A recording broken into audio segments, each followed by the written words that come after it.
Hey guys, welcome to another episode of Talking Yourself Off the Ledge. I'm Yvette. I'm Tim.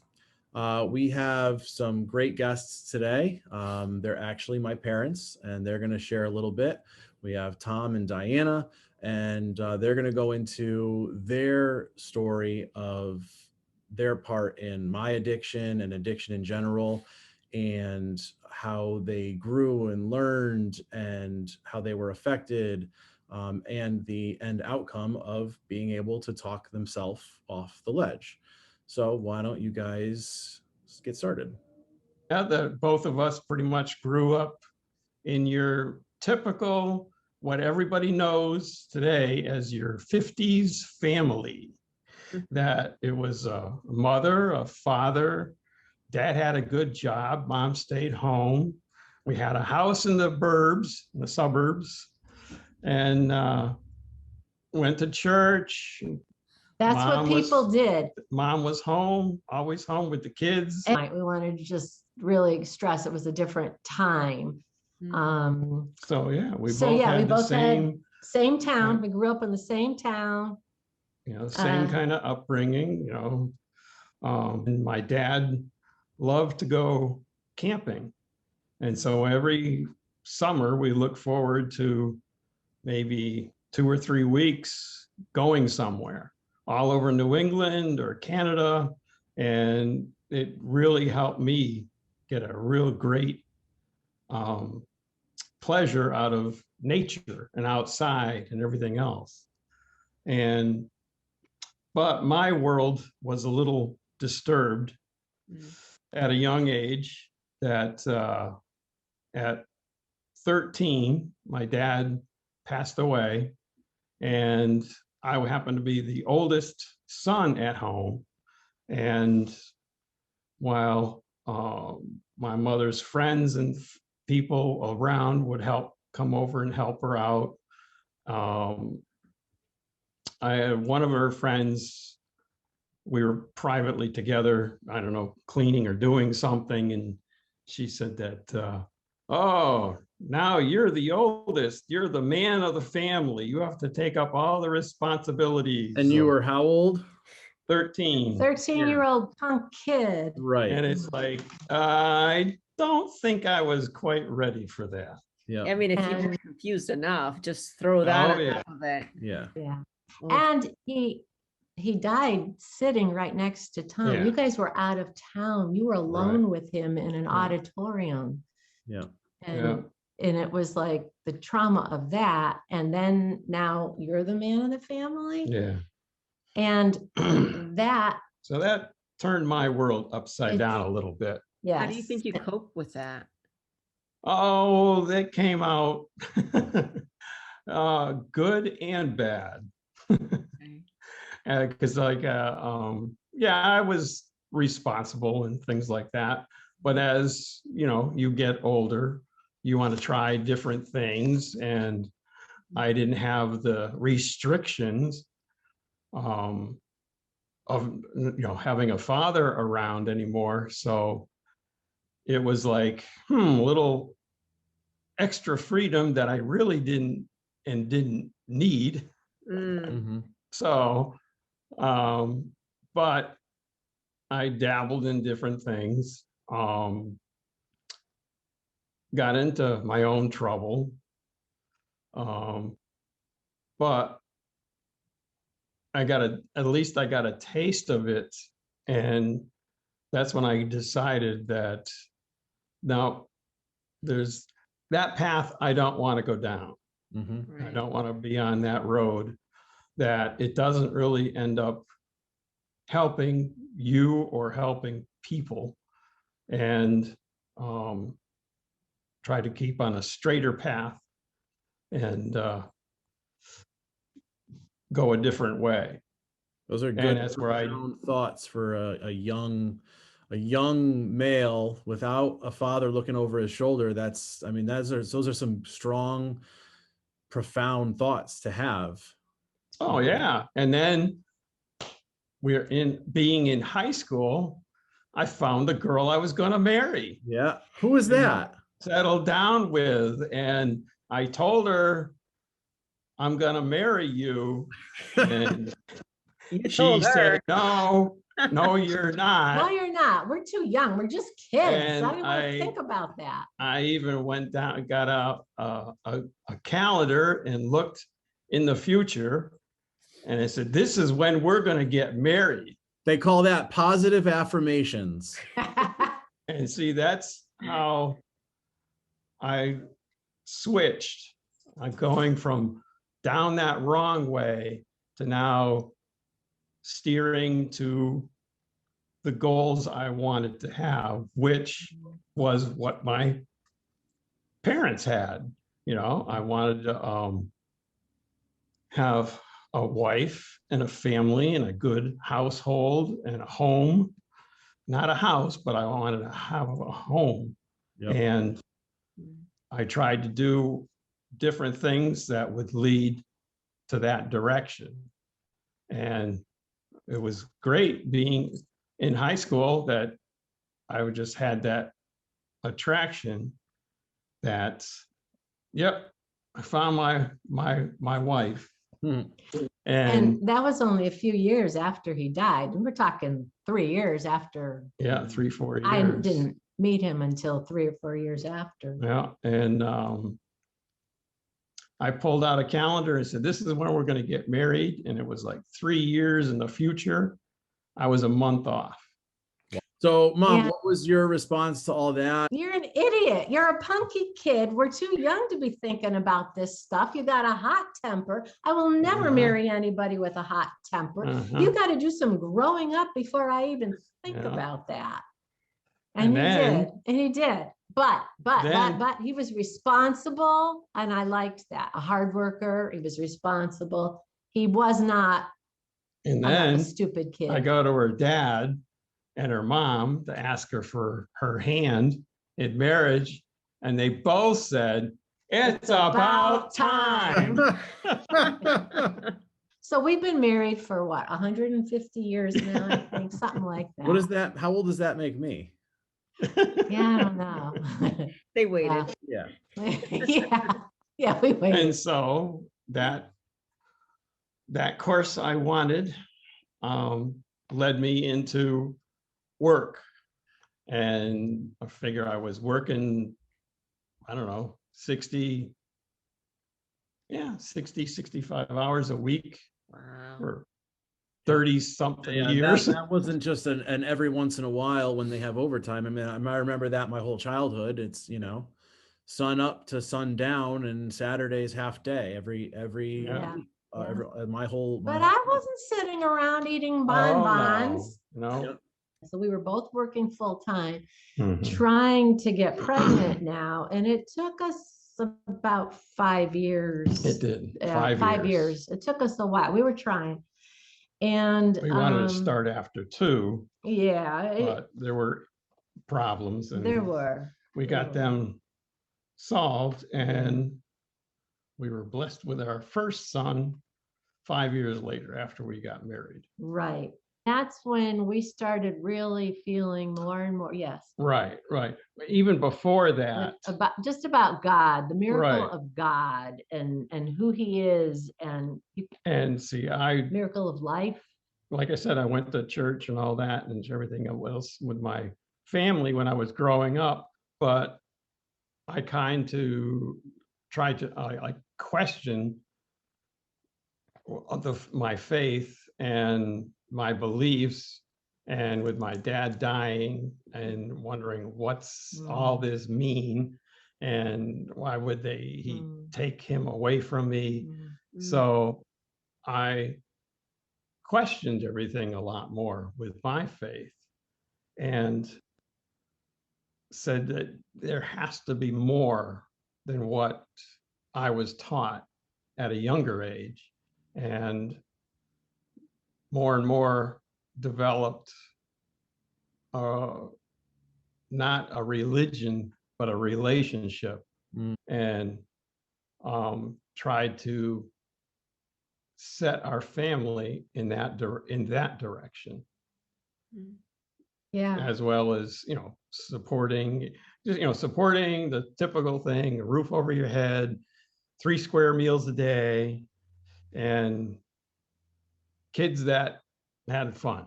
And I was kind of glad I ended up marrying him because he turned out to be a good guy. We went to church too as a kid, and that was when I first started to pray. I would pray, I don't want to go to church every week and hear what a terrible, rotten sinner I am. So I would pray, please God, don't let mommy and daddy wake up. Please let us stay home. I don't want to go to church, because that's the kind of church I was in. That's what I heard, and I didn't hear any love. But later on, we saw, wait, there's a whole loving God out there. And that's, things started to change. So now we're having kids. So we started to say, so we had our firstborn, and when Tim was born, well, like we said, I think we said we have 3 kids. So there was 3 boys. Tim's the middle. We've got the 3 boys. But I want to talk about when Tim. And I gave you stress right off the bat.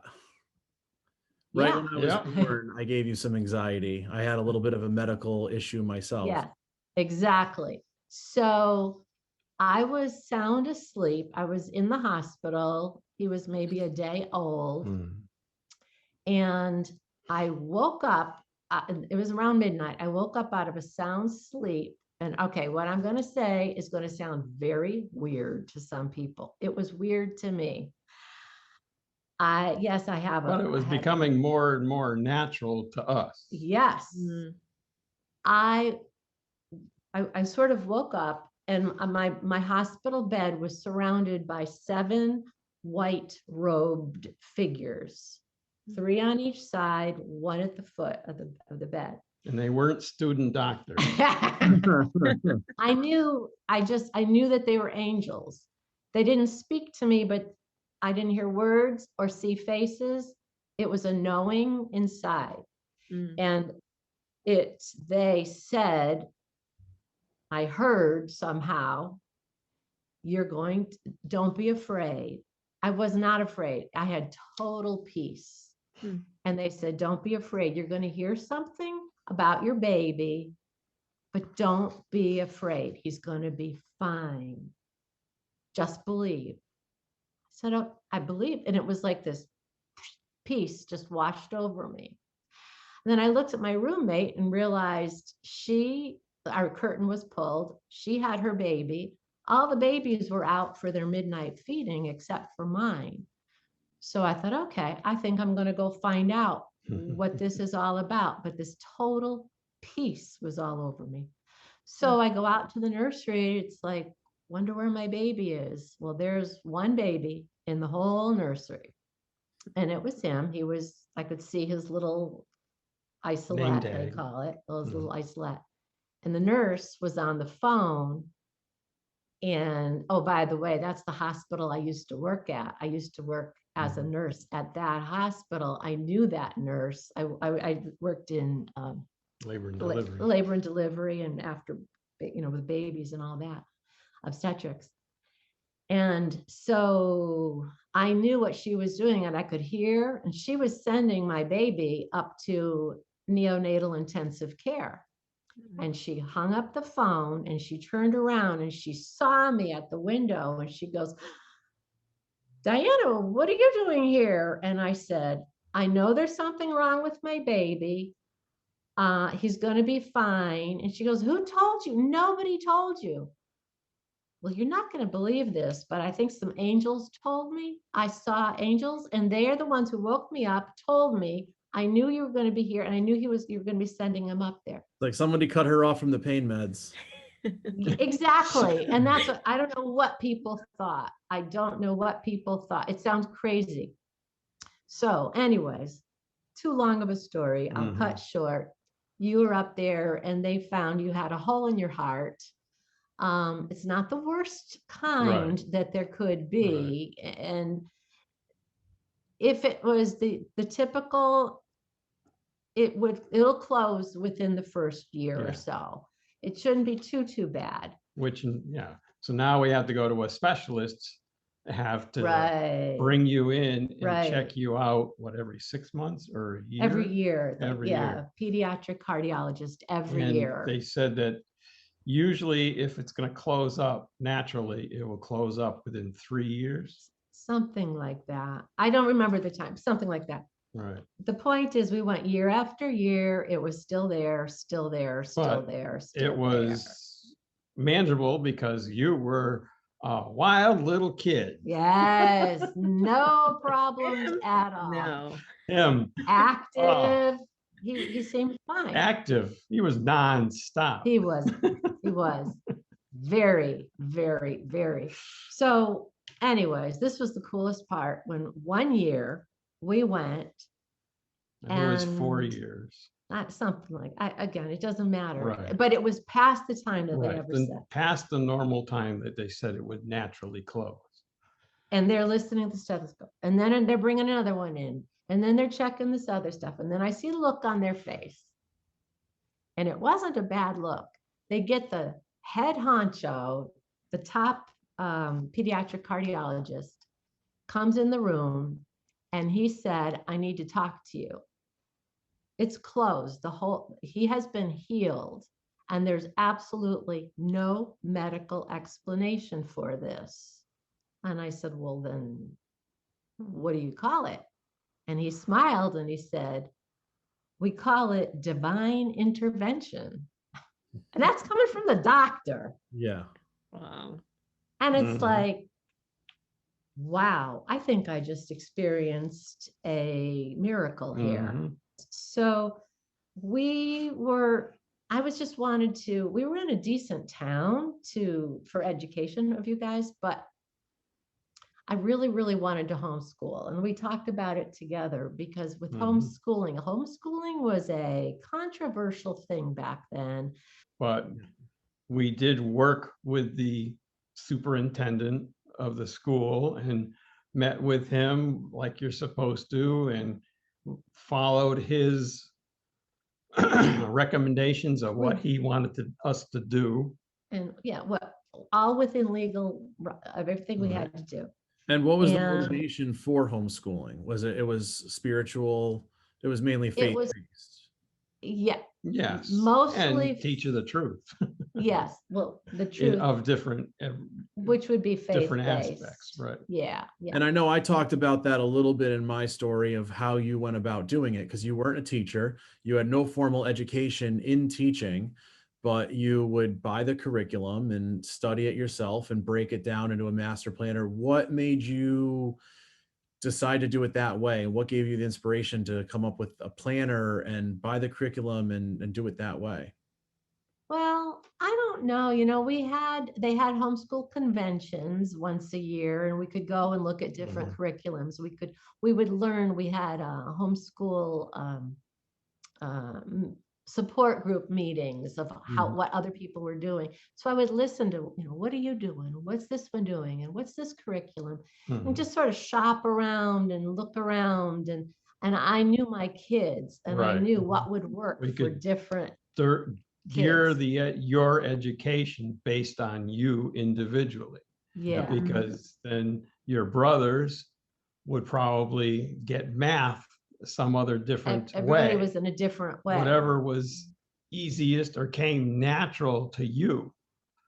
We did it. What advice could you give in, homeschooling, having done it for years? Because a lot of people with COVID right now are having that thrust upon them, where their kids have been in school and they're not teachers and they have no education, and all of a sudden they have to homeschool their 2, 3 kids, whatever. What advice could you give to parents that are going through that right now? It depends. I had more control.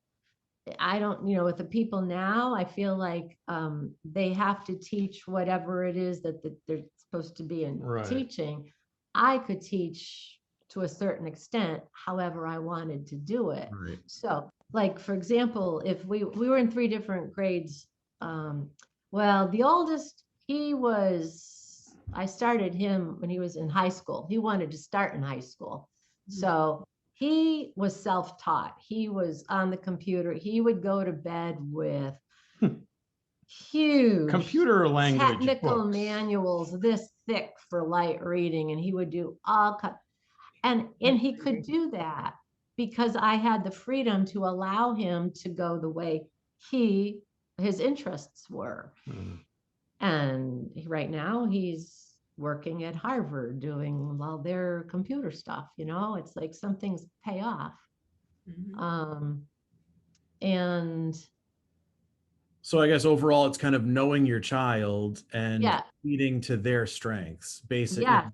it on them, understanding them and how they learn, and trying not to force a different way on them, but use their strengths and learning for their type of education. Yes, and there was something else I was going to say. Oh, I was the typical mother. It's like, I can't wait for school to start. Get them in school. I can be done. But what happened is the longer you were home, the more we got our own rhythm, and it became a part of who we were. And then we could do things, life skills, which I thought was cute on Yvette's story of how she benefited because I forced that kid how to clean a toilet, how to cook, how to do laundry. These are life skills. He's like, these are girl things. What if you don't get married? What if you want your own apartment someday and you're not as well ready as to get learning how married? to shovel the driveway and cut the grass. Right. There's a system to that. Oh, there's a very precise system. You go down the center, but yeah, there's a system. But Tim, compared to his brothers, I would sometimes say keep the tools away from him. Yeah. Yeah. It's okay. Yeah, it's me. That's what she's here for. Some people are better at certain things than other things. And something that I was good at, why don't we go into a little bit of addiction? Well, which brings me, when you were around age 10, that was when I thought, I really, really, really think we need to be homeschooling this one, especially. You did not want to homeschool. Your other brothers, they were like, yes. He was like, no. I saw characteristics in you.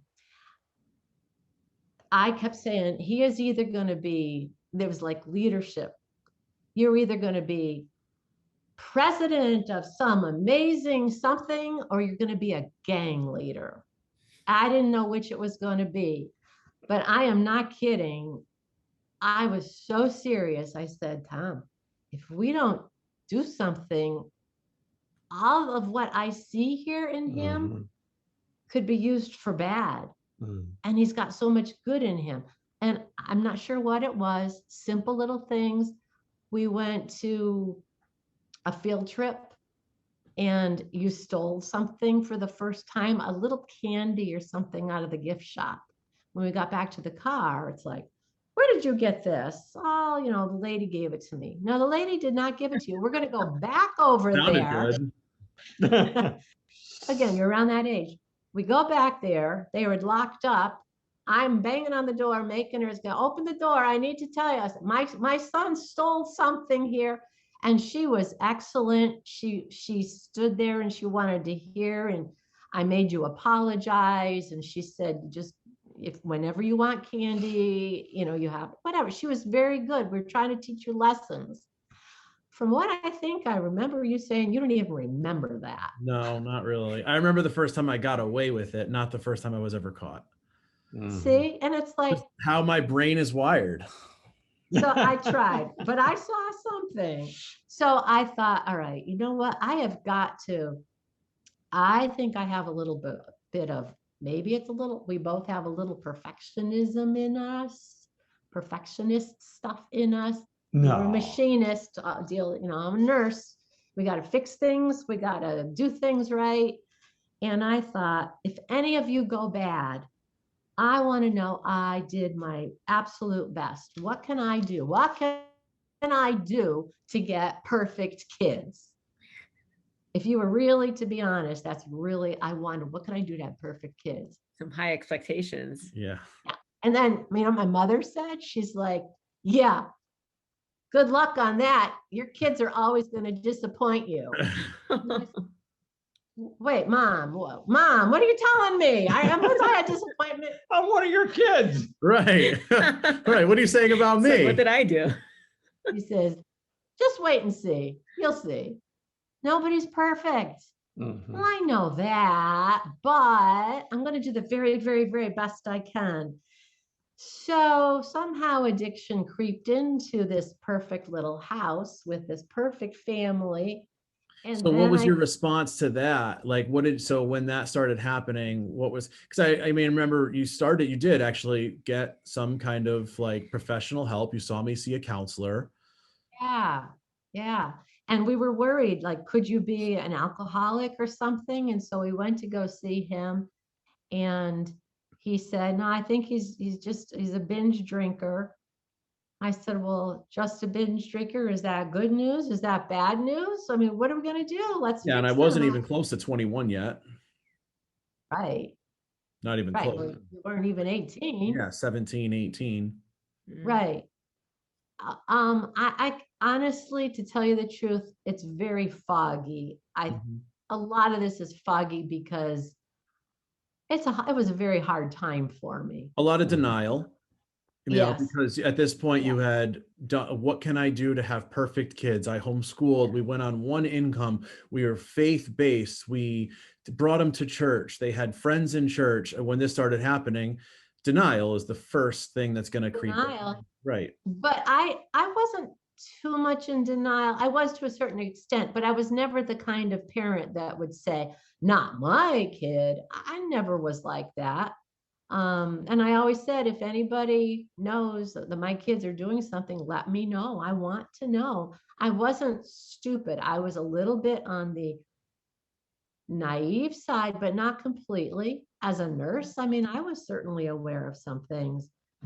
But you know what it was? It was so hidden. In our town, it was a nice town. And that time period, that would have been early 2000s. It just wasn't talked about. It just, it's hidden, it's hidden, it's hidden, it's hidden. So therefore, I'm just, how do I know what to, it must be my fault. I'm sure it's got to be I took the blame, the shame, the blame. What could I have done different? I don't know, but I took it all on to me, which I'm not sure why I did that, but that wasn't the healthiest thing to do. No. You wouldn't take anything on you. The kids are getting old enough. They gotta, just like I did when I was a kid, you got to, realize you're making the choices, not your parents. Right. And I said, but I'm so worried. Don't you care? Don't you care? I'm fretting. No, you don't. If you cared, you would be acting like me. Sit on them 24/7. Nope. You sleep at night. How can you sleep at night? Working 65 hours a week. Exactly. I need to. Exactly. And but I just became so resentful of him working, and you were taking care of your mother's house and lawn and stuff. So, I mean, I knew that. But that said, I also know that as things got really bad, you really did deliberately pour yourself into work as a distraction to get away. That was an escape. And the way my escape as things got bad was food. I just pigged out and pigged out and pigged out and fretted and worried. And what was I going to say? Oh, you said one thing. I do remember you saying, you said, well, what do you want me to do? I think we're doing the best thing we could possibly do. We're setting a good example. We love them. We love each other. We're giving them, it's like we're showing them the proper choices. They are responsible for their own choices. But when they're your kid and you've been a charge nurse over other patients and you're going to try to control and fix. And this, if it's a disease, then we'll just find the cure and make it all better. And well, you kind of did a combination of the two of those. I mean, so we found a treatment center that I went to, and it was good. I mean, it was a good place. You finally had a little bit of advice from professionals. And why don't you talk a little bit about that, of when I went to treatment? Oh, I very much remember that part. Yeah. When Tim, when you went into treatment at that point, Yeah. Tim, when Tim went into treatment, at that point, he was very, very bad. This had gone on, just to give a time frame, at least 7 years of misery, from our innocent life to he is either going to die or kill somebody or end up in jail. I knew that beyond a shadow of a doubt. It was so bad, so out of control. So he finally agreed to go. And that was wonderful. Best night's sleep I had. And he was taken care of. But they give me a counselor too over the phone. I was assigned a counselor. I also remember that meeting with him. We were out at a restaurant meeting with him as we talked.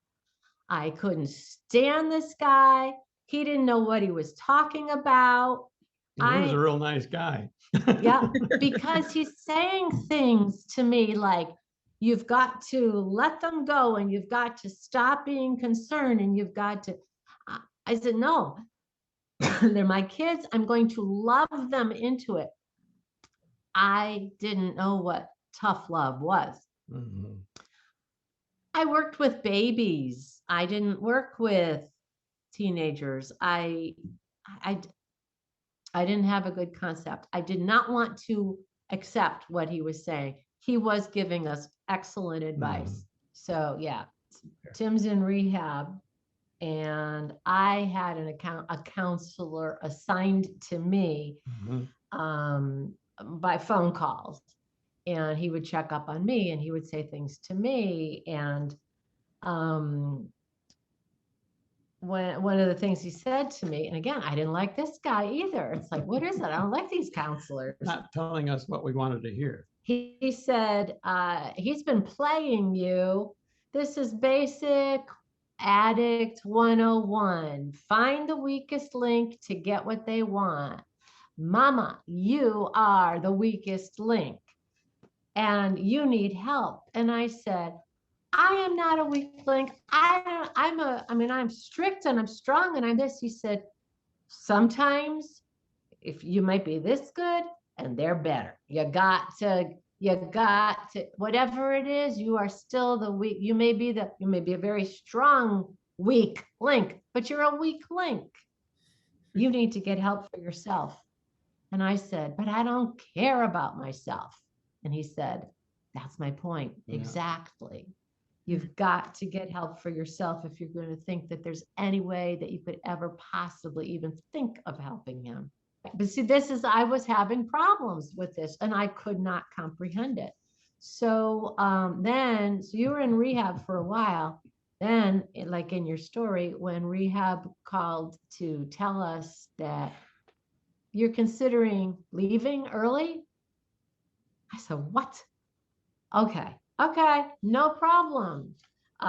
Prayer is going to fix this.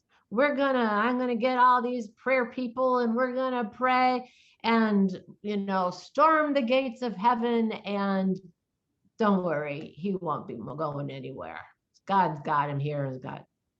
24 hours later, he's leaving. I get the call. Tim's gone.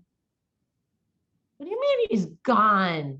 He can't be. I couldn't believe it. And that was another crisis in my faith.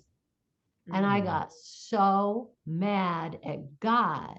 How dare God let him get away with that? After all I did for you, Lord. I homeschooled. I sacrificed. I brought him to church. I taught him right from wrong. I did this. And this is and the reason I'm saying it like that is because I felt like I was the one who was 100% totally responsible. And I also thought that God plays that game. God doesn't do that. He doesn't do things on, okay, if you're good, then bad things won't happen to you. It just doesn't work that way. What we have learned is God is good. God is good. He wants good for us. All the time. And he truly is. It's all the time. Why do bad things happen? How about that novel idea called self-will? Yep. Free will? You know, there's a lot of people that do a lot of stupid things because they're selfish and they want to do stuff and it interferes with other things.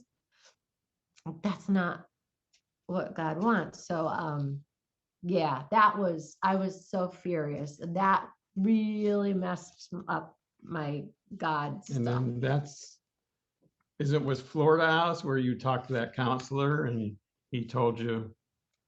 Yep. Yeah. If you leave today, one of three things is going to happen in the next 6 months. You'll either be in prison, dead, or back in another rehab.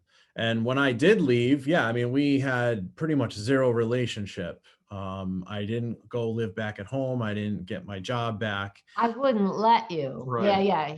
I had gotten Because that you far. The counselor said, I told you if right there on the phone. the counselor told us, he said, if Tim comes home, you are not to let him in your house. And so we did not let you in. You didn't care.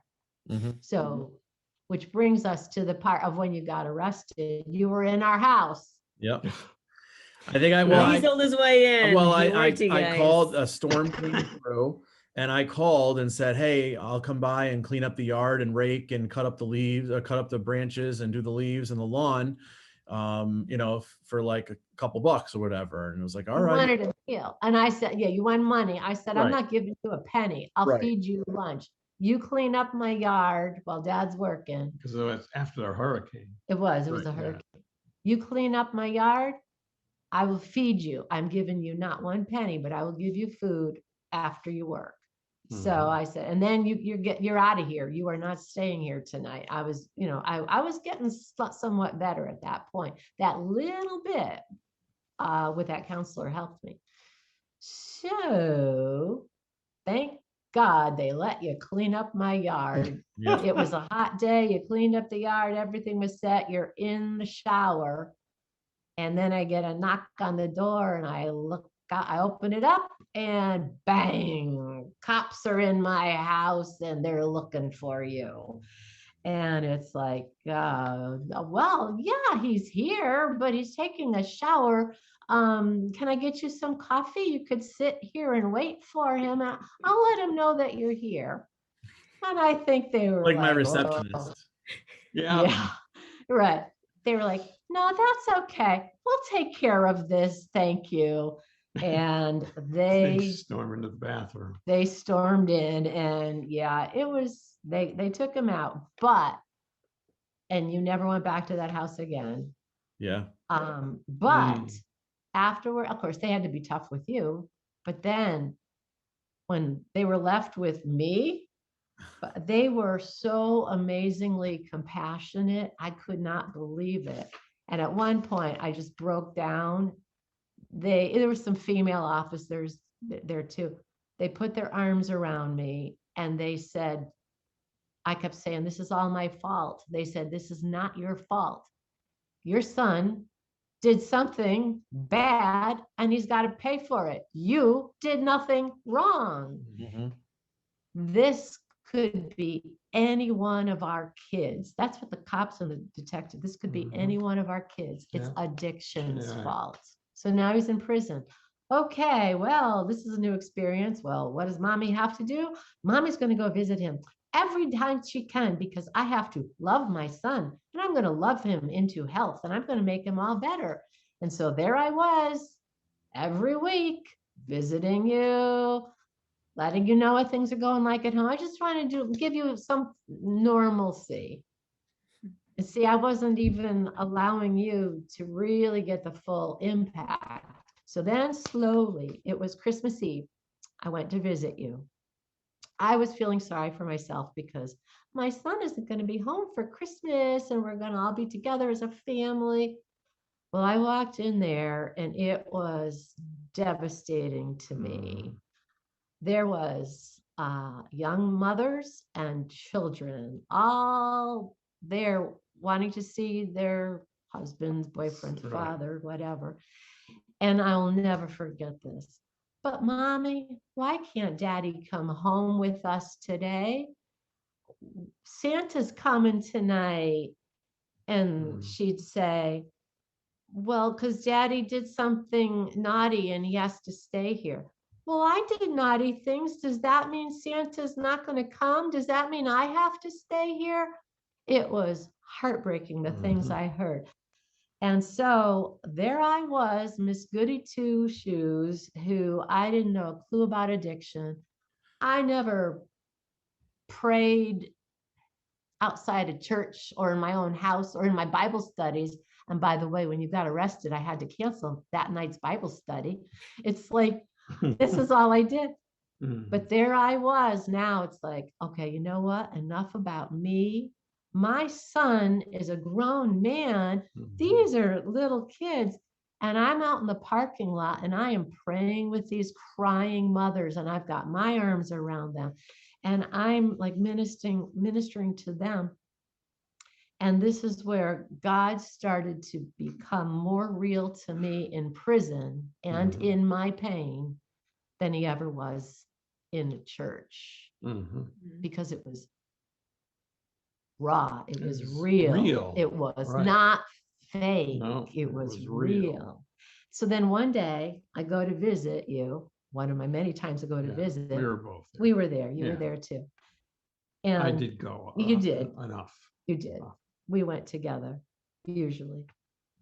Prison guard, they never talk to us. We are the enemy also. She said, I was waiting for you to come out. It almost made the visitors feel like they should be in prison too. Oh, yes. I felt so dirty. It was a horrible thing. And she said, she actually talked and she said, we were leaving. Did you have a good visit? And I said, oh, she talked to me. Yeah, I did. And then I was just so caught off guard. And then I said, I just started blubbering and I said, I never thought I'd see myself in a place like this with my son. And I mean, we went to church and my homeschooled and his dad and I are married and the family. And it's like, and that's when that prison guard turned around. She's like, you see this badge, you see this stuff that I wear? That's just, it looks like I work here for the state, but I'm really working for Jesus Christ in Satan's boneyard, because there's a lot of destruction out here. There's a lot of empty things, but people like your son, he has amazing potential and the enemy is trying to snuff him out. But you keep praying, Mama, you keep praying, because that son is going to do big things if you keep fighting for him. And it's like, wow. I tell you, they do not talk. Satan's boneyard. That's what she said. And at that point, and she said, you got to let go of him. You got to let go of him. And that's where I started to believe her rather than even these addiction counselors, because I don't know why. I think because she's seen it. She's seen the worst of the worst. She really knows. I don't know why it spoke to me. I think God was speaking to me all this time. Couple of months after your arrest, finally, it took me, I mean, I was reading stuff about how to get healthy and what I need, but it was 2 months after you go into prison, I finally go to my first, we went together to the first Naranon meeting. Like an Al-Anon, it's for, well, when I walked in there, everybody there, their loved one was either in jail or in rehab. So I felt right at home. I walked in there, it's like, I had so much, it was almost funny. I looked around, this is going to sound really awful. They were the nicest, sweetest, easily manipulated, wimpy pushovers that I had ever seen in my life. These are women, a lot of them are women, not all of them, but most of them are women who would bend over backwards to give anybody anything. And I saw myself in them. And what I thought was being good and kind and loving is sometimes really enabling and being manipulated, and that there's a time to give.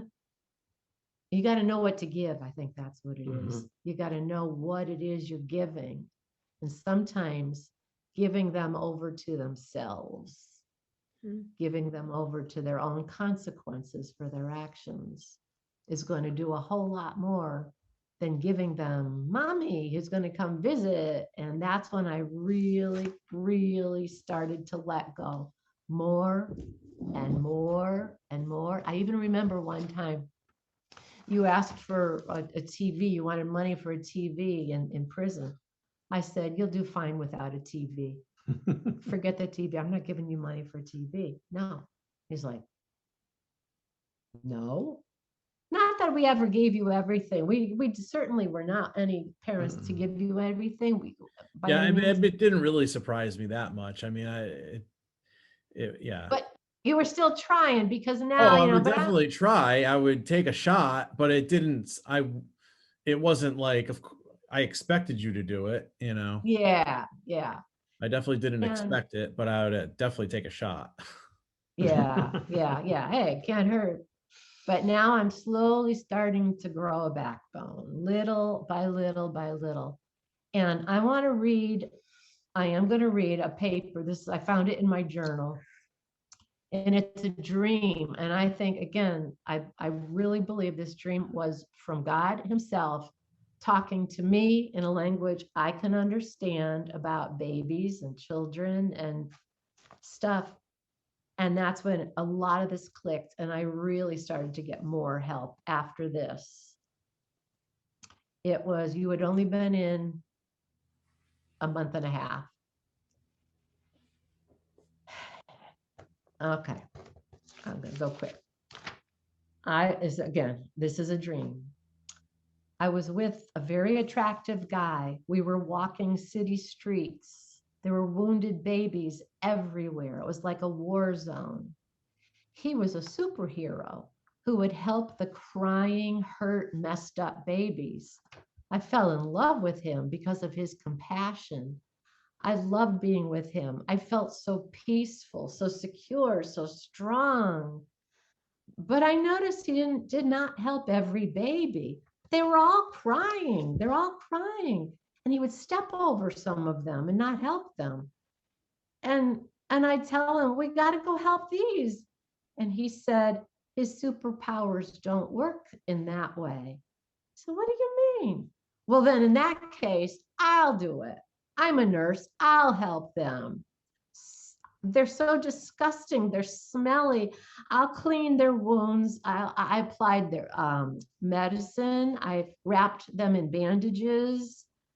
And they would unwrap those bandages. They would uncover themselves. They would deliberately vomit all over themselves, crap deliberately. And some of them, even while I'm trying, I had to hold them. They were fighting me while I'm trying to hold them down for their benefit. It's for their good, but they wouldn't let me. I will heal them, but they wouldn't let me.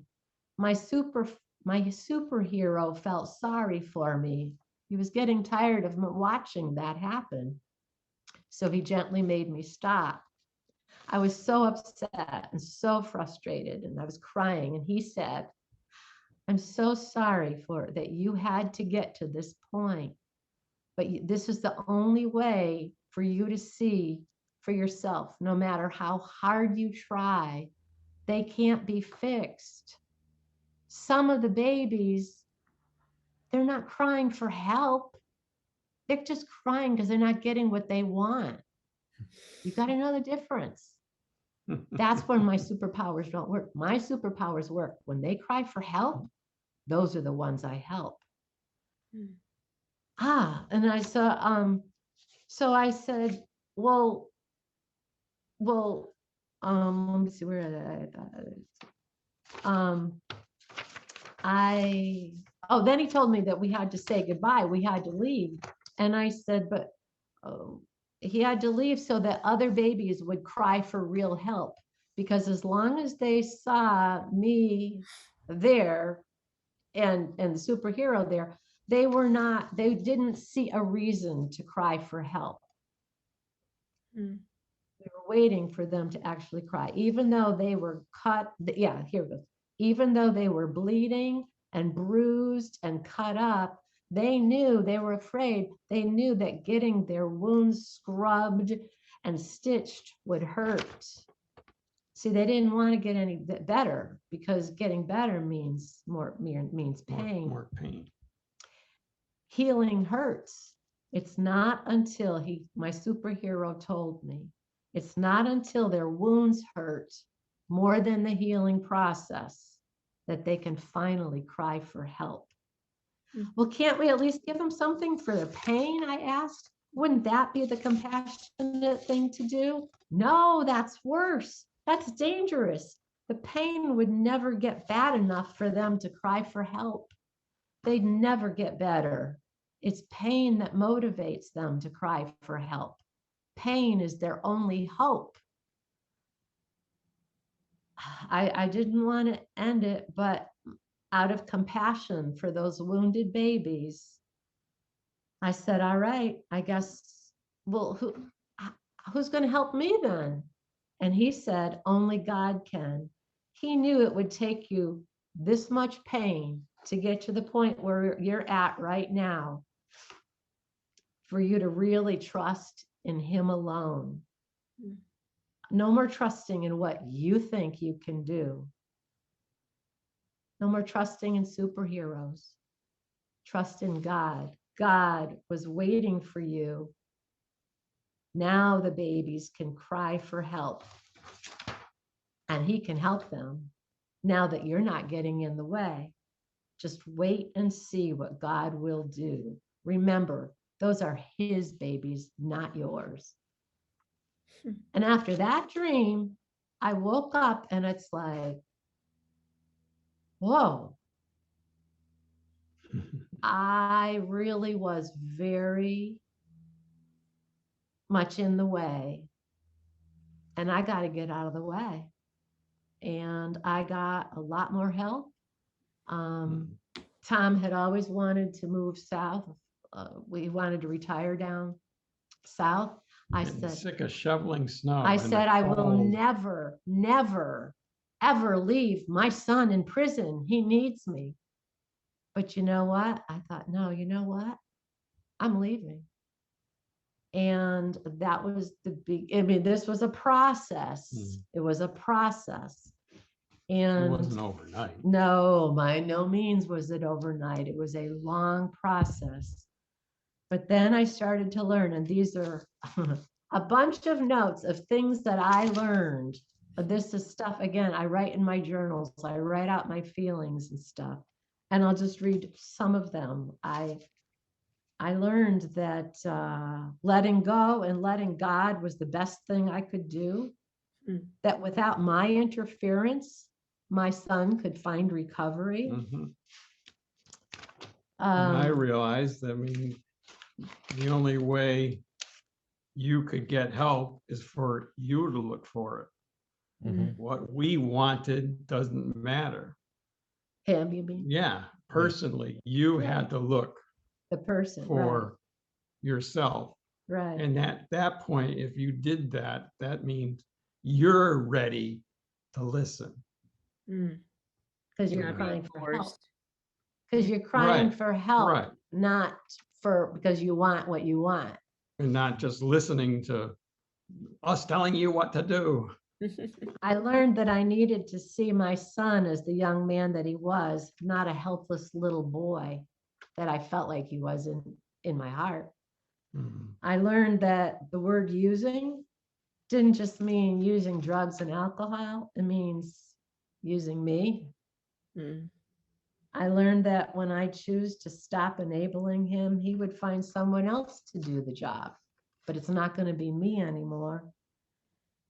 And it just goes on. My only healthy choice is to focus on me and what I need in life. The most powerful lesson I received is how to depend on God. I had to really, so God brought a lot of people into my life to kind of walk me through it. And also one last thing, I learned how to love unconditionally. I learned what real unconditional love is, because believe me, I knew love, but I didn't think I could ever love bad people that are in prisons or addicts or alcoholics. Those are all bad people. And then I realized they're my son. They're your son watching me. It's like your daughter, your son, your spouse, your whatever. We all have somebody. Oh, and I think maybe I'll say this one. I went to one last Bible study at my church, and after this huge revelation, the church that Tim grew up in, it was a ladies' Bible study, and I said, I need to tell you all something. And I told them his story in great detail. They knew this kid. They watched him grow up, but I talked about just a lot of the bad he had done, how horrible it had gotten, about addiction. And I said, we are a bunch of hypocrites sitting in this church, praying, doing all these things, playing church. We're playing church when our kids are out there dying. We've got to stop hiding it and stop the shame and stop pretending that it's not happening, because nobody wanted to talk about it. And I said, and my son even knew I was going to come here, and he wanted me to give you a message. And the message from my son sitting in prison is, get your head out of the sand, we'll say. Open your eyes. It's all around you. It's happening in the kids in the church. It's happening to your own kids. It's happening everywhere. And I said, and I know that every one of you is afraid to open your mouth out of shame and guilt. But this whole world, a lot of things have changed since then, and there's so much more open. But that day of about 30 women, oh my goodness, it was like opening a can of worms. Yes, yeah. Well, my son is in a prison too, but I've never been able to tell anybody. Well, I've been an alcoholic for 25 years, but I couldn't tell anybody here. And you just story after story after story.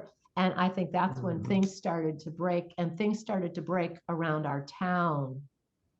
When I say break, meaning stop pretending addiction isn't out there. Right. It's Pretending it's not in the schools, it's not in the churches, it's not, in the community. It's there. Yeah, we were just being so fake is what it was. Let's pretend it doesn't exist. We'll pray it all away. You're just covering it up. And I do feel this whole thing, it is an answer to prayer. But then why do other people pray and their loved ones die? Again, it could so easily have been you. Is it because God's bad? Sometimes we feel that way. But he isn't. But he's not. It's personal choice. It's the stinking drugs and alcohol that are substances themselves. You use that, you're not who you really were. So, you know what? If you don't mind, can we just, when Tim was in prison, he wrote poems for each one of us. And I'll just close with this, if that's okay with you. Of course. Yeah. All right. And I'll read some of mine. I'm not going to read all of it because mine's longer and more of it's a little more personal, but it's They're called, both personal. well, of course they're personal, but they're framed. But he wrote them while he had time to think, just before he was getting out of prison. He had several years to think. This is called My Mother. My mother cries. My mother weeps. And when she does, it keeps her from sleep. My mother loves me in so many ways. My mother loves me so much, she prays. My mother has been put through hell by a son she had to see live in a cell. My mother is kind. My mother is emotion. My mother shows her strong devotion. My mother gets calls when everything goes right. My mother gets calls when everything goes wrong. And because of that, my mother is strong. My mother is mine. I will love her forever. My mother is mine. Next to her, there is no other.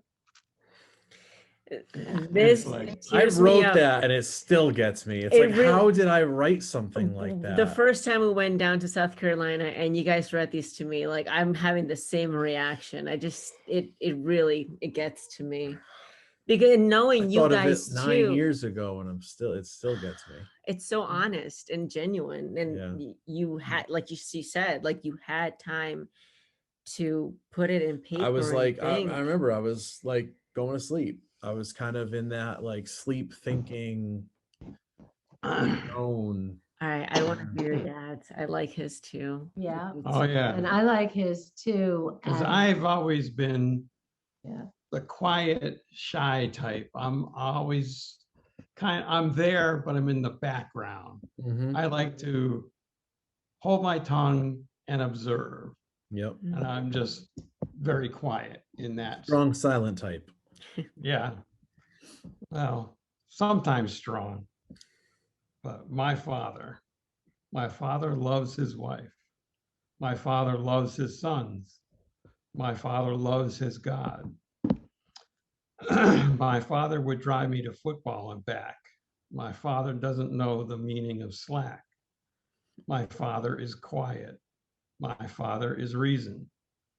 My father is someone I'll always believe in.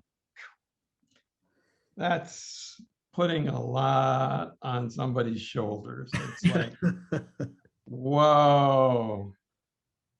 But my father is tough. My father is strong.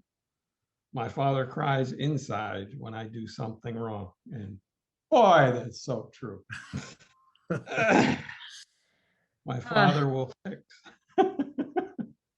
My father will fix what has been broken. My father will create rather than words spoken.